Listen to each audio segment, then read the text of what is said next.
ನಮಸ್ತೆ ಮಕ್ಕಳ, welcome back to my channel. ಇವತ್ತು ನಾವು 3ನೇ ತರಗತಿಯ ಪಾಠ 2 ನನ್ನ ಕನಸು ಇದನ್ನು ಮೊದಲನೇದಾಗಿ ಓದ್ಕೊಳ್ಳೋಣ ಮಕ್ಕಳ. ಸಾಮರ್ಥ್ಯ: ಸರಿಯಾದ ಉಚ್ಚಾರದೊಂದಿಗೆ ಮಾತನಾಡುವುದು, ಸರಿಯಾದ ಸ್ವರಭಾರ ಮತ್ತು ಅಭಿನಯದ ಮೂಲಕ ಗೊತ್ತಿರುವ ಸರಳ ಕಥೆಗಳನ್ನು ಹೇಳುವುದು. ಪ್ರವೇಶ: ನಾವು ಕನಸನ್ನು ಕಾಣುತ್ತೇವೆ ಅಲ್ಲವೇ? ಹಾಗಿದ್ದರೆ ನೀನು ಕಂಡ ಕನಸೊಂದನ್ನು ನೆನಪು ಮಾಡಿಕೊ. ಇಲ್ಲಿ ವಿದ್ಯಾರ್ಥಿಯೊಬ್ಬ ಕಂಡ ಕನಸಿದೆ, ಅದು ಏನಿರಬಹುದು ಎಂಬ ಕುತೂಹಲವೇ? ಹಾಗಿದ್ದರೆ ಅದನ್ನು ತಿಳಿದ ಗೆಳೆಯರೊಂದಿಗೆ ಹಂಚಿಕೊ. ಒಂದು ದಟ್ಟವಾದ ಕಾಡು, ವಿಶಾಲ ಪ್ರದೇಶದಲ್ಲಿ ಬೆಳೆದಿರುವ ಎತ್ತರವಾದ ಮರ ಗಿಡಗಳು, ಮರಗಳನ್ನು ಬಳಸಿ ಮುಗಿಲೆತ್ತರಕ್ಕೆ ಹಬ್ಬುತ್ತಿರುವ ಬಳ್ಳಿಗಳು, ಹಸಿರಿನ ನಡುವೆ ಬಣ್ಣದ ಚಿತ್ತಾರ ಮೂಡಿಸಿರುವ ಹೂವು, ಹಣ್ಣುಗಳು, ದುಂಬಿಯ ಝೇಂಕಾರ, ಪಕ್ಷಿಗಳ ಕಲರವ, ನಡುವೆ ತೇಲಿ ಬರುತ್ತಿರುವ ಕೋಗಿಲೆಯ ಧ್ವನಿ, ಜುಳುಜುಳು ಹರಿಯುತ್ತಿರುವ ಝರಿಯ ನಿನಾದ. ಇಂತಹ ಸುಂದರ ಪರಿಸರವು ಪ್ರಾಣಿ ಪಕ್ಷಿಗಳಿಗೆ ನೆಮ್ಮದಿಯ ಆಶ್ರಯ ತಾಣವಾಗಿತ್ತು. ಒಂದು ಮುಂಜಾನೆ ಕಾಡಿನ ಕಲರವದ ನಡುವೆ ಹೆಜ್ಜೆಯ ಸಪ್ಪಳವು ಪ್ರಾಣಿಗಳ ಕಿವಿಯನ್ನು ನಿಮಿರುವಂತೆ ಮಾಡಿತು. ಏನೆಂದು ನೋಡುವಷ್ಟರಲ್ಲಿ ಮರದ ಬುಡಕ್ಕೆ ಬಿದ್ದ ಹೊಡೆತದಿಂದ ಪಕ್ಷಿಗಳು ಚೀರುತ್ತಾ ಹಾರಿದವು. ಸನಿಹದಲ್ಲಿದ್ದ ಪ್ರಾಣಿಗಳು ಭಯಮಿಶ್ರಿತ ಕುತೂಹಲದಿಂದ ಯಾರದು ಎಂದು ತಿರುಗಿ ನೋಡಿದವು. ಮಾನವನನ್ನು ಕಂಡು ಸಿಟ್ಟುಗೊಂಡು ವಾದಕ್ಕೆ ಮುಂದಾದವು. ಮೊಲ: ಏ ಮಾನವ, ನಿನಗಿನ್ನೂ ಬುದ್ಧಿ ಬರಲಿಲ್ಲವೇ? ಅತಿವೃಷ್ಟಿ ಹಾಗೂ ಅನಾವೃಷ್ಟಿಯಿಂದ ಸಾವು ನೋವುಗಳೂ ಸಂಭವಿಸಿವೆ. ಆದರೂ ಕಾಡಿನ ನಾಶಕ್ಕೆ ಮುಂದಾಗಿರುವೆಯಲ್ಲ, ಛೀ ಅವಿವೇಕಿ. ಮಾನವ: ಅಂಜುಬುರುಕ ಪ್ರಾಣಿಯೇ, ನೀನು ಮಾನವನನ್ನು ಅವಿವೇಕಿ ಎನ್ನುವೆಯಾ? ನಮ್ಮ ಬುದ್ಧಿವಂತಿಕೆ ನಿನಗೇನು ಗೊತ್ತು? ಕೊಡಲಿಯನ್ನು ಹೆಗಲ ಮೇಲಿಟ್ಟು ಗತ್ತಿನಿಂದ ಹೇಳಿದನು.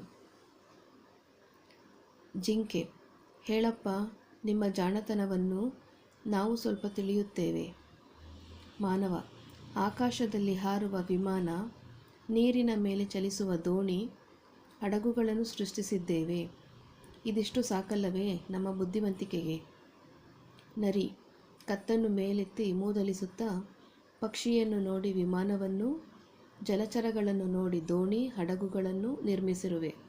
ಇದರಲ್ಲಿ ನಿಮ್ಮ ಸ್ವಂತಿಕೆ ಏನು?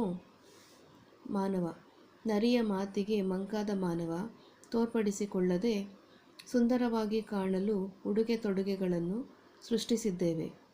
ನಿಮಗಿದು ತಿಳಿಯದೆ? ಜಿಂಕೆ: ಮೊದಲಿಗೆ ನಮ್ಮ ಚರ್ಮವನ್ನೇ ಧರಿಸುತ್ತಿದ್ದುದನ್ನು ನೆನಪಿಸಿಕೊ. ನಿಮ್ಮ ಬಟ್ಟೆಯಲ್ಲೇನು ವಿಶೇಷ? ಪ್ರಾಣಿ ಪಕ್ಷಿ ಕೀಟಗಳ ಮೈಬಣ್ಣಕ್ಕೆ ಮನಸೋತು ನಮ್ಮಂತೆ ಸುಂದರವಾಗಿ ಕಾಣಲು ಬಟ್ಟೆಗಳನ್ನು ಸಿದ್ಧಪಡಿಸಿರುವೆ. ಸಹಜ ಸೌಂದರ್ಯ ನಮ್ಮದು, ತಿಳಿಯಿತೇ?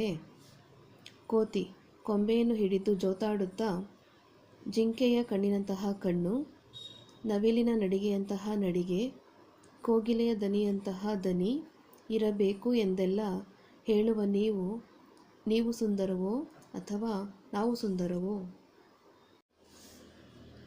ಕಾಡು ಹಂದಿ: ಗುಟುರು ಹಾಕುತ್ತಾ ಅಗತ್ಯ ವಸ್ತುಗಳನ್ನು ಉತ್ಪಾದಿಸುವ ನಿಮ್ಮ ಕಾರ್ಖಾನೆಗಳು ಹೊಗೆ ಮತ್ತು ಕಲ್ಮಶವನ್ನು ಹೊರಹಾಕುತ್ತವೆ.